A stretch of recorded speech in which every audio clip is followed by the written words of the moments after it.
Yo, yo, yo.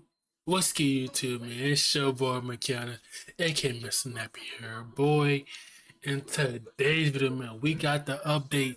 New evidence shows how the Foolio 5 might face capital punishment for first-degree murder. Let's get into it. Episode of EOS. It's 1090 Jake, man. I'm rocking with y'all rocking with me. And for this video, I know, just chill. Another Foolio video, I get it, yeah. But we got some major updates, and we pretty much have all of the evidence. And we're gonna break it down bit by bit.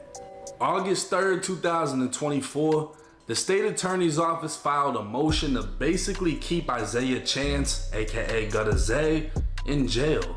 Reason being, he and four others allegedly traveled to Tampa from Jacksonville and killed Foolio. We know the story by now, and if you don't, you can catch up on my other videos. But within the factual basis of this motion, we would get the new major details and the evidence against them that we're about to break down. Zay and Alicia drove to Tampa the day before the murder in a silver Chevy Cruze, while Sean, Rashad, and Davion were inside of a black Chevy Impala. License plate readers would literally be able to track the exact route traveled between the two cities, and a search would be conducted for any vehicles matching the make, model, and year range of the suspected vehicles. Detectives quickly found a tag for a black 2008 Chevy LTZ registered to Sean Gaithright's mother. I actually did heard. I heard that the car was literally registered to his folks, his parents. That is, you doing a hit in your parents' car is crazy. Tag would be found for a 2018 silver Chevy Cruze registered to a female who shares an address with Rashad Murphy's blood brother, who's currently in prison. Detectives pieced together that they left Jacksonville around the same time Foolio was posting to Instagram about his Airbnb party.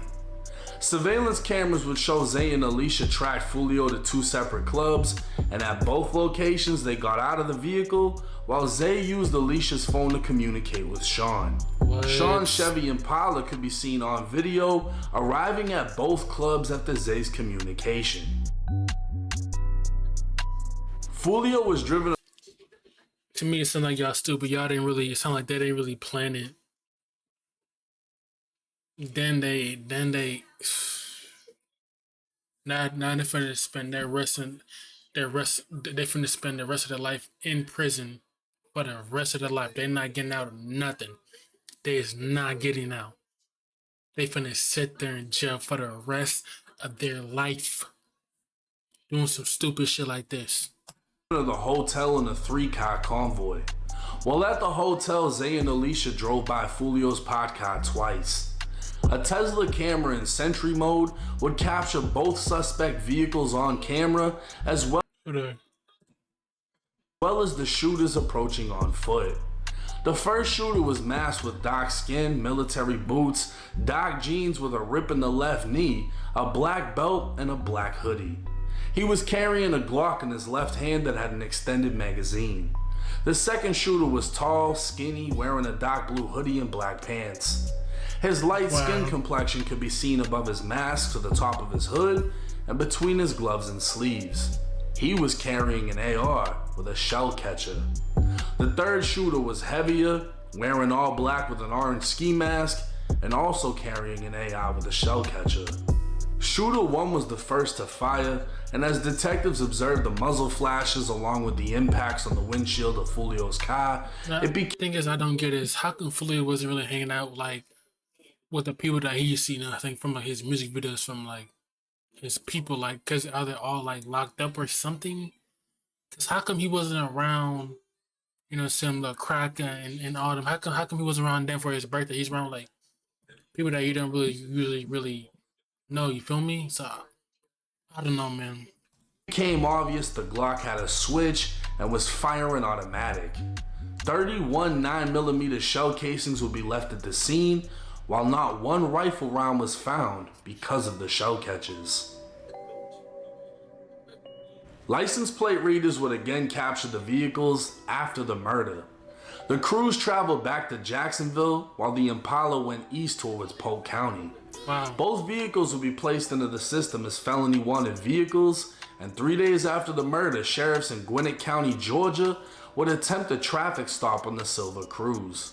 The driver, a black male, jumped out of the driver's seat running away on foot. He'd be arrested for obstruction and identified as Rashad Murphy. Damage on the side of the vehicle matched the damage that could be seen from surveillance in Tampa, proving this was in fact the same vehicle used in the murder. That same day, the Chevy... So you did a hit in the vehicle, then using the same vehicle that you did a hit on. Are you serious? Y'all some stupid. Y'all so dumb. Impala would also be found. Detectives made contact with a member of Sean's family and obtained a statement. The witness said Sean called him saying he was on his way to visit and arrived the night of the murder. The witness confirmed he was driving the black Impala, and the witness also said while Sean was at the house, Sean said he had given a ride to a couple of friends. He'd eat dinner, rest in one of the rooms, then make his way back to Jacksonville. But instead of taking the Impala, he'd drive back in a gold Toyota 4Runner, also registered to his mom. The witness provided consent to review their home camera footage, and Sean could be seen arriving at the house in all black. He could also be seen wiping down the Impala with a rag and transferring bags from the car to the garage, which would then be placed in the Toyota. That same night, Sean would get pulled over in Jacksonville. Sheriff smelled marijuana, searched the Toyota, found a Glock in the center console, one of the bags seen on video containing 223 live bullets and 9 spent casings, along with a 9mm barrel and a Glock firing pin. The barrel, pin, and the Glock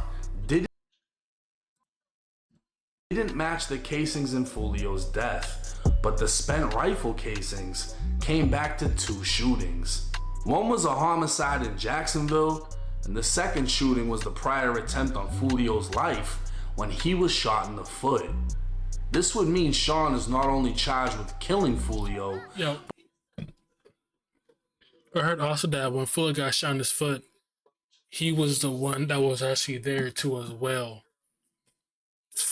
But was in possession of evidence linking him to a failed attempt at killing Foolio. The day after Sean was caught, sheriffs executed a search warrant on Sean's house. They'd find a gun safe and multiple rifles, with one having a brass catcher attached. 2 spent 9mm casings were also found inside the safe, matching the casings found at Foolio's crime scene. So not only did Sean keep casings from when he allegedly tried to kill Foolio, Sean kept the casings from when he allegedly did kill Foolio.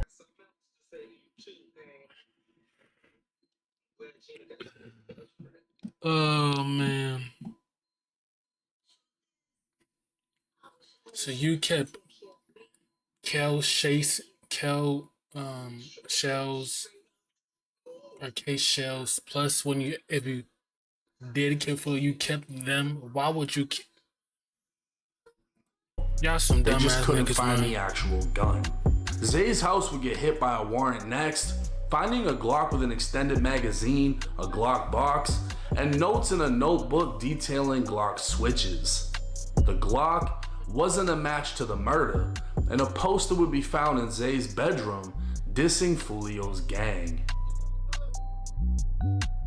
Now when Rashad Murphy was arrested in Georgia, he was in possession of an iPhone, and within the iPhone was a photo of Davion Murphy's ID linking the two together. Another photo was taken by someone looking at the floorboard of a vehicle wearing black military-style boots, the same ones worn by shooter number 1 who fired the switch. Screenshots of an Airbnb confirmation and Rashad's ID was enough to prove he rented an Airbnb 1.3 miles away from where Foolio would be killed. The property was equipped with a Ring camera that showed Alicia entering the day before the murder. The day of, Zay could be seen walking out with a champagne glass, Davion can be seen carrying a bag to the parking lot, and Zay and Sean would pass by multiple times. The only one who wasn't seen by the Ring camera is Rashad Murphy. The Airbnb would be paid for by a Cash App account named Richoff War belonging to Zay, So while Rashad booked it, Zay financed it. The Airbnb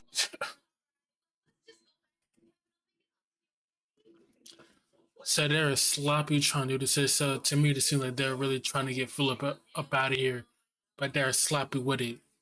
Yeah, have fun in prison now. ring camera would capture a gray SUV waiting in the background as the defendants left. The SUV would be identified as an Uber, and the driver is witness number 2. He was hired to drive from Tampa to Jacksonville, picked up 3 people, and drove them to Sean's home in Jacksonville. Come to find out, Sean's home has security cameras and detectives would get a warrant for the footage. Video would show Rashad, Zay, and Alicia exiting the Uber, and witness number 2 would identify them as well, placing them all at the Airbnb where they were picked up. In addition, Sean's home surveillance also had video from before the murder, showing Zay and Sean loading bags big enough to fit rifles into the black Chevy before leaving for Tampa. Warrants were obtained for every suspect's phone and found that Rashad traveled to Tampa without one. But his phone also showed he went to Walmart the night before going to Tampa. Surveillance video from Walmart would show he just so happened to be wearing the same exact outfit down to the military boots as shooter number 1 who fired the Glock.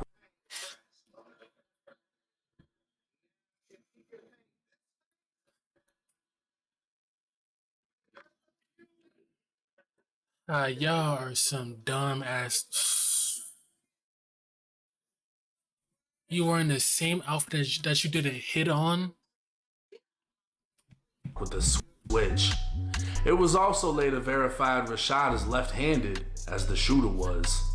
Alicia's phone would show she traveled to Tampa, arrived at the B&B, and even went to McDonald's. Surveillance video from McDonald's would show her in the front passenger seat with Davion driving. Post Miranda, she'd tell investigators in an interview that her and Zay were in the backseat and she didn't know who was driving. Her phone would track her back to the Airbnb before leaving for the club.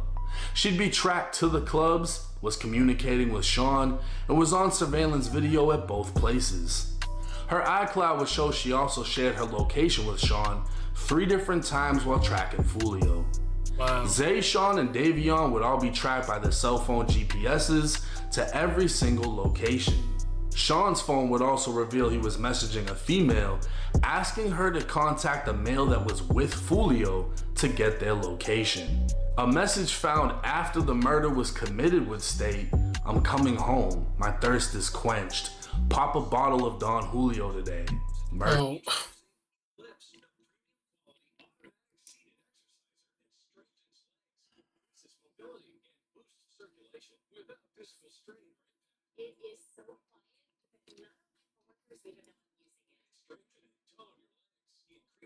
I don't understand, man. What's the point of doing all this? Killing each other? They just give you guys cool points?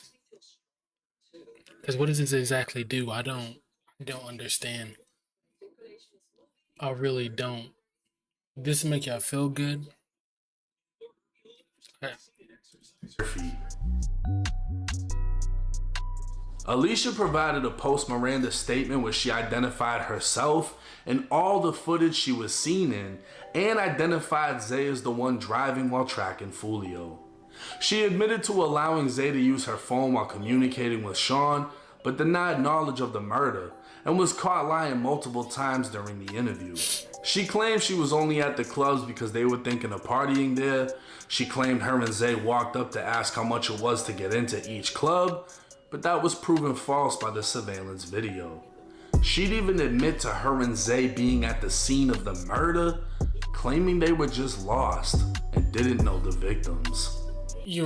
Okay, yeah, right, you're lost. I get it, trying to latch your way out, but come on now.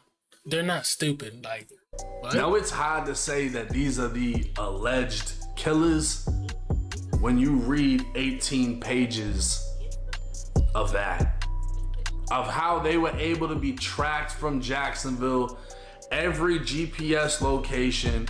Then they're getting surveillance video from every single place that they were in. Sean's fucked, I'm gonna tell you that right now. This kid's got shell casings from from when Foolio got hit in the foot. He's got the casings from the murder. I don't think he's gonna get out of the damn thing. Like, there's nothing for him. I don't know why he's collecting shit like on some Jeffrey Dahmer, whatever. Like, you know how the murderers, they keep something from when they do shit. I don't know, but this kid's just fucking taking collectibles. Like, he's just showing it off at his crib. Oh yeah, that's when we shot at him. This is when we actually did it. Makes zero sense why he would keep all that shit. But they got it. So I'm saying, why would you keep the shit? Like, why would you keep? Well, like, what? It's not only they caught you for that, you shooting full in the foot. Now they caught you for this too. Yeah, say goodbye. You're not getting out, buddy. They got everything. They got the outfits. They got the wearing the outfits before that, wearing it after. They know who was who. I don't see how they would beat this aside from a mistake being made by the courts. And the fact that they want to set an example so bad, I don't think that there's any chance that they're getting out of this. What I think will happen is the girl is gonna try to find a way out, or at least to get the least amount of time by cooperating against everyone else. She's already given an interview. She's already admitted the shit that's gonna hurt Zay. Yep. Even though she denies the murder. That's exactly why you don't put females in there. Yeah, they probably do it probably for some money, but if they get caught, they gonna snitch. Now, other people probably will snitch too, but she's gonna snitch. Come on now. She gonna snitch. She's like, oh, we were there though, but we didn't know anybody. Like, yeah, that's not gonna help. I think she's gonna fold first. I think someone else will fold second. And I think the shooters won't have an option. Sure. Because it sounds like they have everything they need to send them to prison for life. The one thing I'm wondering is, this is as premeditated as it gets. Premeditated murder in Florida is punishable by death if they decide to seek it. Now they want to execute YNW Melly. They want to send him to death row. I wonder if they're going to do the same thing in this case. And to be honest with you, I feel like the evidence is stronger in this case than it is in Melly's. But we'll just have to wait and see. Let me know y'all's thoughts. Let me know what y'all think down below. But what happened? Happy squad, let me down below. Feel me? But yeah, y'all let me know down below what y'all really think down below. Who knows what's gonna happen? But they're not getting out. There's some dumbass niggas. It is what it is. The girl's gonna snitch. Y'all know what's up, man. We out.